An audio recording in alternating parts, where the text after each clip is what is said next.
What's up and welcome back. I'm John Stark, MacTheMovieGuy.com, your favorite blind film critic, and I'm rewatching Black Mirror. Actually watching it for the first time, but it will feel like a rewatch to you because I'm going through old episodes. So we are at Black Mirror Season 2, Episode 3, The Waldo Moment. This is where we find Waldo. Yay. Click like, subscribe, and hit that notification bell because not only am I going to go through all of Black Mirror, but I also have plenty of other TV show recaps and movie recaps, and I'm doing it from a blind perspective. Do you have a blind YouTuber or a blind film critic on your subscription list? Check, see if not, go ahead and click that subscribe button. I want to be able to sell merch, so I'm trying to develop this cult following here on, on YouTube. Black Mirror. One of the things I like about this that I sort of discovered with Black Mirror is that it's very short filmy.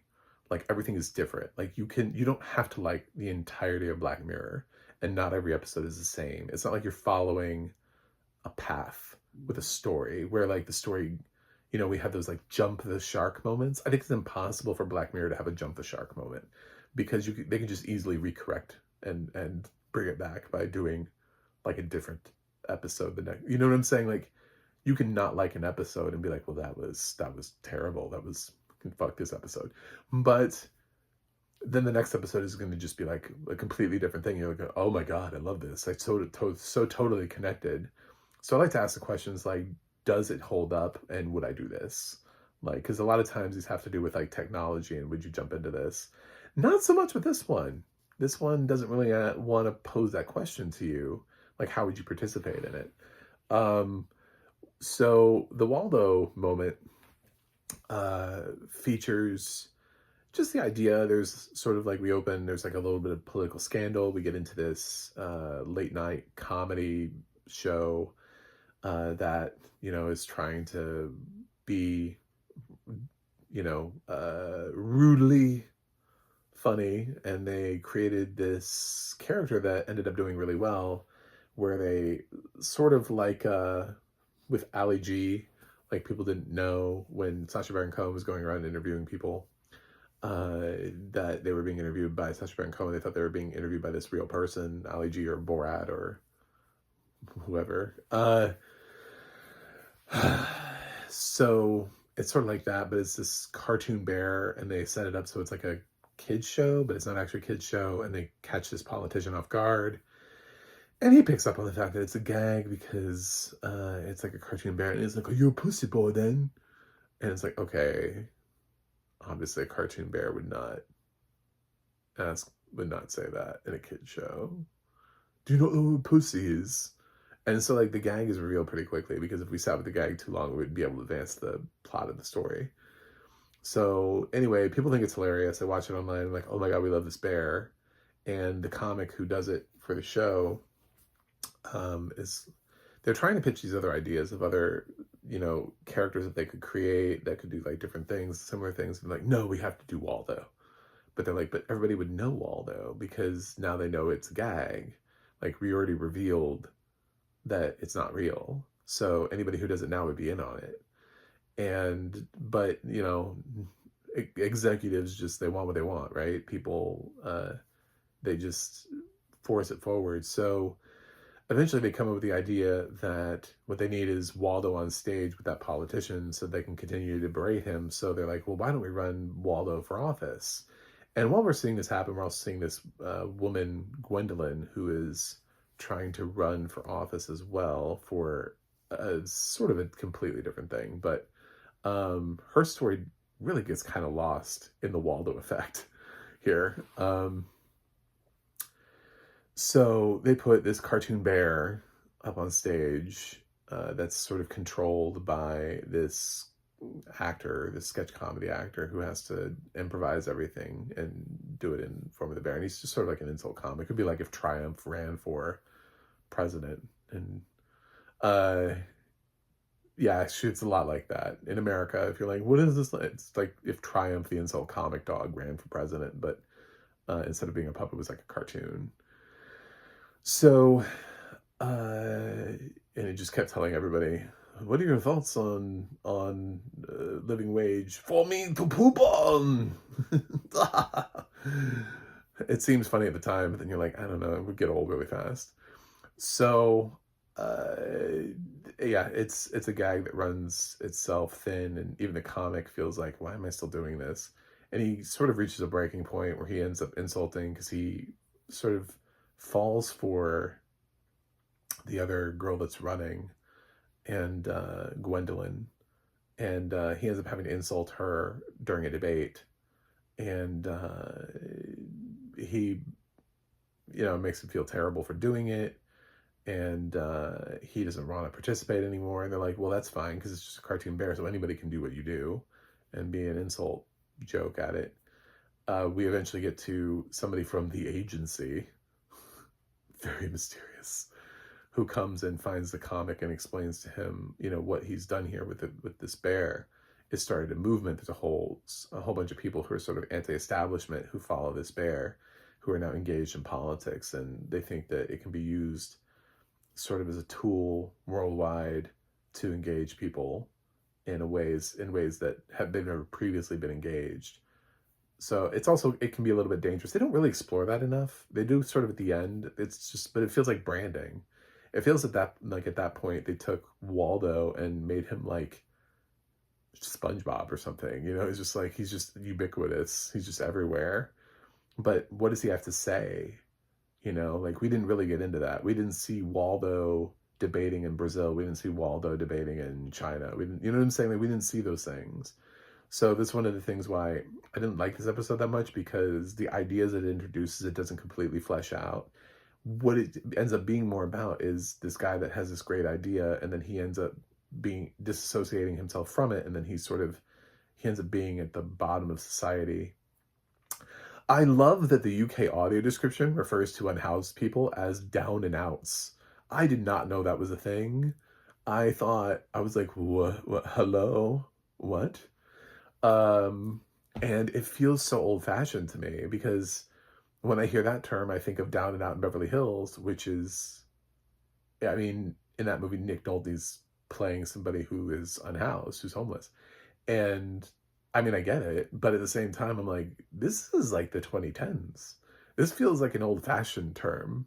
Like, it feels like you're, like, if we were walking through like an encampment, right? Like a tent village. And they were like, this is a Hooverville. I'd be like, oh my God. How very period of you, sir. It feels like it's an old-timey thing, is what I'm saying. Like, so I love that we went with Down and Out, because I was like, are they still using that? It feels like something that we stopped using. I don't know if that's offensive or not, because I'm not British. So if you're British, please let me know. Is Down and Out considered offensive anymore? Because over here, we don't use homeless, we use unhoused. No, because home is where the heart is.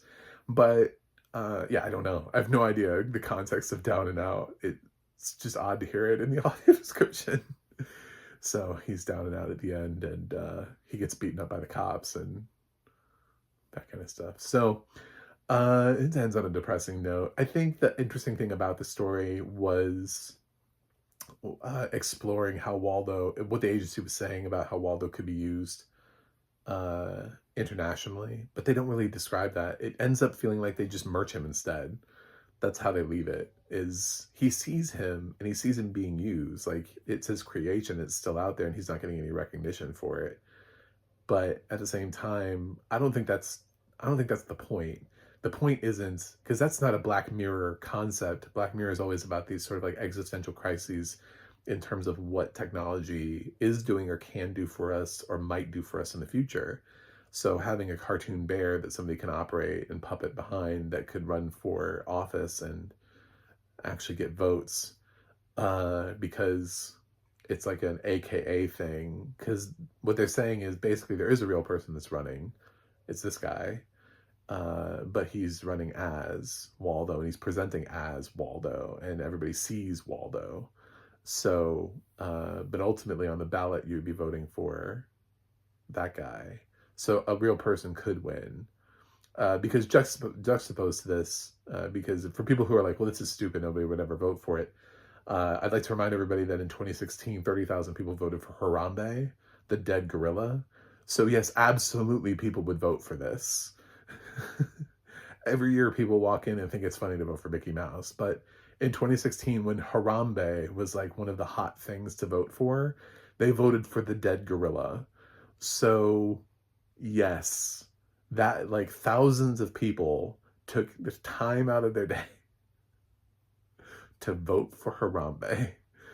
And he wasn't even running. So do I think if Harambe had been an active participant in the election somehow, that people would have voted for Harambe? Like, let's say Harambe had lived, right? And had just been shot and he was surviving.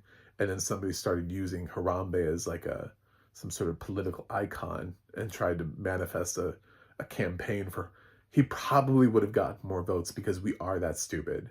So yes, Waldo is tapping into something, but what is it saying? What does it have to say? Other than the fact that we already knew this. Like, this is something that we already know. Do they not know it in the UK? Is this new to them? People have been writing in dumb names on ballots for years. So it's just about whether or not one of those people could actually manifest themselves on a stage. Would you vote for them if they were on stage? To which point I would say we voted for a reality star. So, yes. I fully believe that if somebody could do like a Waldo-y thing, that we would accidentally vote for it here, possibly to win. I think that's possible. But when somebody steps in and says, we would love to use your thing internationally, I think that's the missed opportunity, is what do they do with it? Because it kind of just seems like he's turned into just a general merch character. Like, he's on lunchboxes and sides of billboards and stuff, but he's not really, like, does he really do the thing that guy was pitching or not? Because they could just take Waldo around and run him in these other places, or do things like Waldo, but we don't see that. And I think that's kind of the missed opportunity. So actually, this is my least favorite episode, sort of since the beginning when we had to fuck a pig. Yeah, I think we got better and then we kind of took a step back. So that's what I'm saying. Like with Black Mirror, it's like you can, episode by episode, the last episode was just White Bear, which was terrific and really well shot. This episode is just like, all right, it's fine.